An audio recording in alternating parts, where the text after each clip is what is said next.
let me also cut across to my colleague Shweta Singh now. She joins us from Israel in Tel Aviv. Shweta, over to you. Tell us what's been day 10 looking like there. Thank you, Sonal. Day 10 is looking as bleak as the initial 9 days, and it's still just the same in Israel.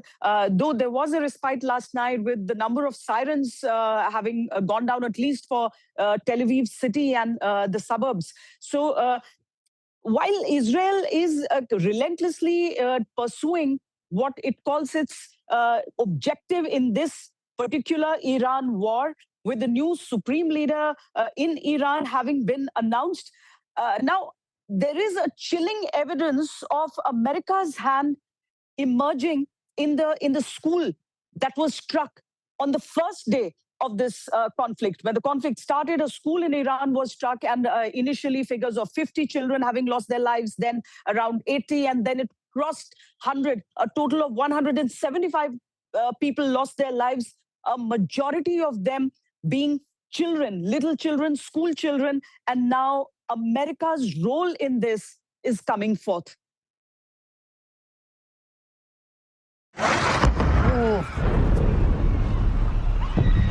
A new video has emerged as key evidence that a US missile likely hit an Iranian school where 175 people, most of them children, were killed. The chilling video, uploaded by Iran's Mehr news agency and verified by the New York Times, shows a missile striking a naval base near the Shajar-e Tayyab school in Minab on February 28.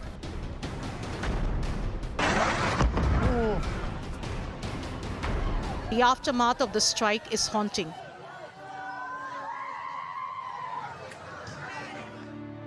Inside the shattered school compound, pastel murals of trees, paint brushes and crayons still cling to broken walls.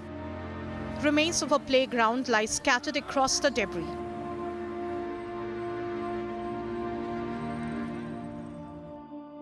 Backpacks, notebooks and twisted desks are buried under concrete and dust.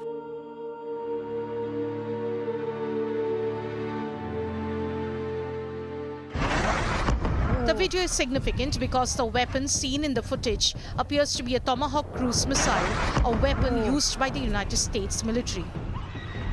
No other force in the conflict operates Tomahawks.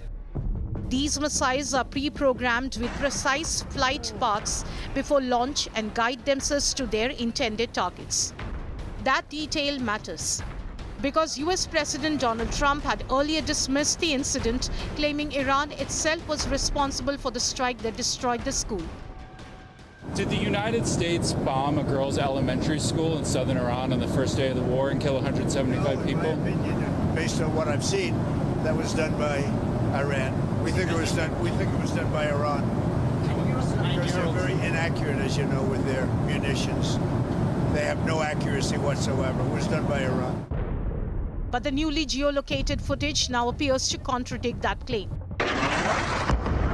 If confirmed, the evidence raises disturbing questions. Was a civilian school caught in the blast of a targeted strike? Why wasn't adequate reconnaissance done before launching the precision strike? Why was the school targeted even if it was located at an Iranian naval base? Was the devastating attack on civilians deliberate? For families in Minab, the answer may already be painfully clear. Bureau Report, India Today. So now not just Iran, but the entire world is questioning. But at the same time, there are missiles and rockets being fired from Iran towards Israel. Drones from Hezbollah pockets in Lebanon towards Israel. And the entire area, the entire Middle East seems to be in a mess. The West Asia war, it rages on with new missiles being fired both from Iran and from Israel.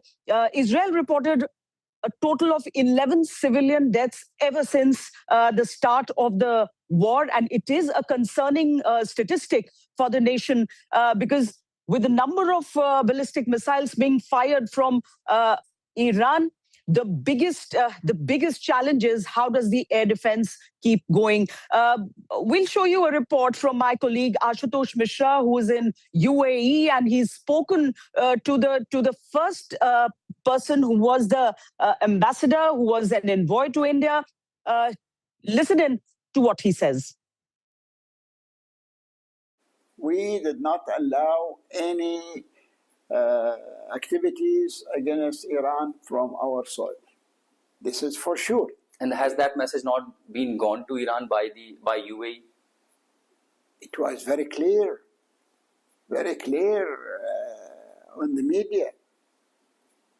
We did not send an envoy to talk to them, maybe, because we didn't see a reason for that. But the media and the press and the world knew that we did not allow any activities against Iran from our soils. Nor Kuwait, nor Qatar, Qatar is hosting the biggest American base in the region. That's correct. But we heard that the Americans have moved all their aircrafts from Qatar to avoid such a clash. So why are we targeted and attacked? I don't really know. What role India and the Indian leadership could play potentially at this time to resolve the crisis or to bring the temperament and the temperature India down? is a great country. The profile of India, profile alone, the mere fact that one telephone call from Mr. Modi to both Israel and Iran to stop, it will stop. One phone call. Okay. I am so confident that one phone call from Mr. Modi was in Israel 10 days ago. Mr. Modi has a very, very good relationship with Iran. He is the biggest buyer of Iran's oil. Very simple, very simple. I'm not saying any secrets. Very simple. One phone call from Mr. Modi will solve the problem. And I rely too much on the Indian leadership and the government to intervene for many reasons. Number one is to preserve and save their community in our country. The community that helped the infrastructure, helped the trade, helped the business, helped the, not from now, 70, 80 years ago, 80 years, 100 years even, that started in Dubai. So you heard the first envoy of UAE to India, Hassan Mirza, who's optimistic that if Prime Minister Narendra Modi picks up his phone, calls the Iranian side and the Israeli Prime Minister as well, everybody will listen to him. So that's what the sentiment in Dubai is. That's what the sentiment in UAE is, and a lot of the West Asia countries, a lot of the Gulf countries feel the same way. And he is talking about, of course, the fact that the Prime Minister was here in Israel just a day before the attacks were unleashed. But we are not just talking about the Iran-Israel-USA war, but Israel's war against terror, which includes its attacks on Hezbollah pockets in South Lebanon. The conditions in South Lebanon, my colleague, our reporter Ashraf Vani has been bringing to you exclusive pictures, because India Today is the only channel which is on ground in Lebanon, in the South Lebanon, the war zone of South Lebanon. There have been villages which have been evacuated there. As also from the Israeli side, the North Israel villages bordering Lebanon have been asked to move back because the war there is intensifying. My colleague Ashraf Vani brings you this super exclusive report from South Lebanon. India Today is the only channel which is on ground in the South Lebanon. South Lebanon has become the battlefield between IDF and the Hezbollah. and the devastation during last 1 week in the South Lebanon is visible in each and every corner of the South Lebanon. I am currently in the Tyre city, which is the largest city in this South Lebanon, and also the hustle and bustle always which remained with the tourists and the visitors, because this is the coastal city and very beautiful city and the oldest city of South Lebanon. And behind me you can easily imagine what kind of a devastation here is visible on each and every corner. Not only the big complexes, hotels, markets had been bombed, but even the generator station of Tyre has been also targeted by the IDF. The reports what we are getting from the South Lebanon, there is 1-to-1 battle between IDF soldiers and the Hezbollah fighters. Only yesterday 2 soldiers of Israeli army were killed by a anti-tank missile which was shot on a bulldozer, in which 2 soldiers of the IDF got killed. And even if you will see any movement of here, that is only of the ambulances, because the casualties are coming from the South Lebanon. Not only the fight is with the Hezbollah fighters by IDF, but also the civilian targets had been hit by the IDF in the 50 villages. Yesterday, only in a single day, 2 families, 18 members of 2 families were killed when their house was shot by the IDF. In fact, you can see behind me the movements of the Lebanese army also visible here in the South Lebanon. It is a kind of a war zone here, and no one is being allowed to go towards the border area, because there it is the very dangerous situation. Each and every part of this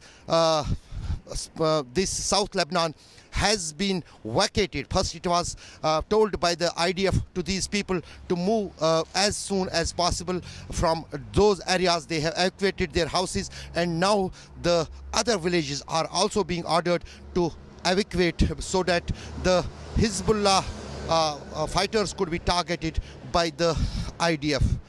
Ashrafani with this world exclusive from South Lebanon's Tyre city for India Today. One change that you can see in Israel today is that you can see a lot of commercial flights actually in the air. You can see the commercial flights airborne. And the reason for that is that yesterday a decision was taken to allow 2 narrow-bodied commercial flights every 1 hour from the Ben Gurion, because there are a lot of people who've been stuck here. There are a lot of people who want to go out. There are a lot of people who want to move in. Now, there is another breaking news coming in. Vladimir Putin has openly come out in support, and he has congratulated and said that I'm confident that you will continue your father's work with honor and unite Iranian people. He was speaking about Mojtaba Khamenei. He said that in the face of severe crisis, Mujtaba Khamenei will continue his father's work.